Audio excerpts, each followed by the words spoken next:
I've agreed to take the little indie feature, and I will be DPing this film, The Lake House, starting in Gravenhurst September 12th. So this will be a new adventure, which I'll be blogging about. We get to see a little behind the scenes of the indie filmmaking process, after which you'll probably never want to work on an indie film again. No, it should be a really sweet one. It's a very doable film. It's a very cute comedy, and I look forward to working with a small crew and a tight, wound production team. That doesn't sound great, tightly wound. And a very enthusiastic young production team with some fresh faces in this little film. There'll be probably not some super recognizable actors by any means. There'll be people that really want to give it their all, and that's very important on any indie features, that the crew, the cast, everybody has to really have their heart and soul in the production, because you're limited by lack of funds, and thus you need that heart, you need that soul, that kind of joie vivre, that zest for life, that je ne sais quoi. I'm not even sure what that means again. You need that kind of thing in order to really make the film fly. And this is the first feature for this production team, producer, director, husband-wife team. And I've worked on, I believe, 6 features with first-time directors. Actually, if I think about it more carefully, I think every feature that I've ever shot has been for a first-time director. So that just seems to be the way of features. But yeah, I'm definitely excited. I've been wanting to get back into drama for a few years now. I'd spent some time doing a lot of travel videos and photography, but now I'm back into the rolling process of making movies. We're making movies. Movie. So this is going to be my first time in a few years, and I'll be giving you lots of behind the scenes as much as I can without giving away the film or anything like that. In my vlog, which will be, by that time, hopefully, up and running. I can't even finish my editing of this thing. The editing process is so creative and so interesting. I'm adding more layers and textures. However, I have to finish it.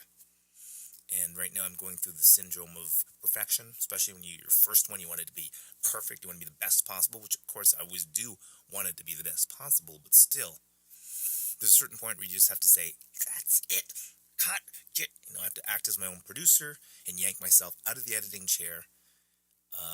It's not actually the editing per se, it's as I'm reviewing the actual video, I keep on seeing things I can add to it. And because the nature of this beast allows me to add things, I keep on adding things. And, this whole commentary aspect that I'm using inside this, what I call in the down duvet sound booth.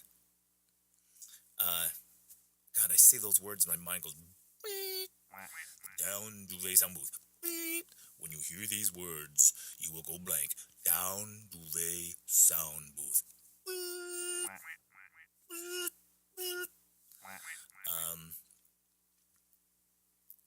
As I said, I can lose my train of thought. In this down duvet sound booth, the DDSB, hey, I'm coming up with an acronym.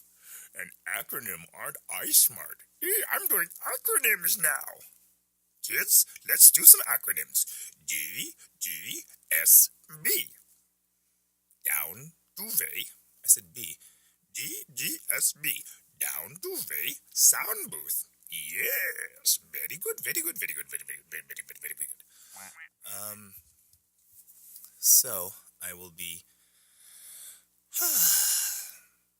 take 57. I like saying that. Take 57. Because it's actually a number of takes that I remember working on as a young production assistant on a big coffee commercial with a very, what appeared to be collected and confident spokesperson. However, he had a nickname, which was 57 Take, his name, because it always took them like 57 takes. So that was back in the days of shooting film. So obviously producers and production managers were kind of freaking out because as that film was rolling through the camera, that was money, money, money, money, money, ka-ching, ka-ching, ka-ching, happening all the time. And you knew that they might only select 2 takes out of those 57, and it'd be maybe number 12, and then try to get one more safety, which was always the classic thing in filmmaking. I mean, it's even worse when you do filmmaking where you get the perfect take in the 3rd or 4th try. It's like, got it! Director shouts, perfect! That's great! Okay, one more for safety. And that's a classic line. One more for safety. Just one more. So you might have had this very intricate, elaborate scene with an incredible palette of emotions that are displayed, and yet, after you get it once, because of the nature of things getting messed up, you do, for all safety reasons, you wouldn't want to have to set up that entire shot and just do 1 take. So, you do 2 takes. You need to have 2 good circled. We circle the good takes. The script supervisor would have a list and mark it on her little script supervisor sheet, the camera report sheets. And you go for take 2. Take 2. 1, 1, 2. Go for take 2. And that one, for some reason, would take forever. You'd be thinking, oh my God, we got it in 3 takes. Now, take 54. Oh my God. And you're thinking, do we really need this? Yes, you do need this. But then, by the time you get to take 54, I mean, arguably, by the time you get over take 20, in my experience, there's never any freshness anymore, no matter what you're doing. You would never do take 20 in a drama, generally. You definitely don't do it in a television series. You may do it in commercials. In fact, that happens quite a lot because of the needs of the clients and the agency to satisfy everybody. So you do a lot of takes, but it's kind of a crazy process and it happens so many times. You ask people who work in commercials and film and television, and that trying to get that second good take. Oh my God. I mean, it's changed now, and I do find that a lot of people tend to do 1 good take, and they're pretty much happy with that. And they do coverage besides that to get around that in case there's a problem in editing. They'll do other shots that they can use to edit, change the pacing, change the angle, get another crack at something. But because we can do quick reviews, it's much easier now as well, so you have a much better idea that you actually do have it. And just some side story that I just drifted off into because I was talking about doing lots of takes, and again, I have no idea how I got here. How did I get here? This is not my beautiful cocoon. This is not my beautiful wife. This is not my beautiful microphone. Although it is a nice microphone. Yes. Well, that's all, folks. See you in the vlog soon.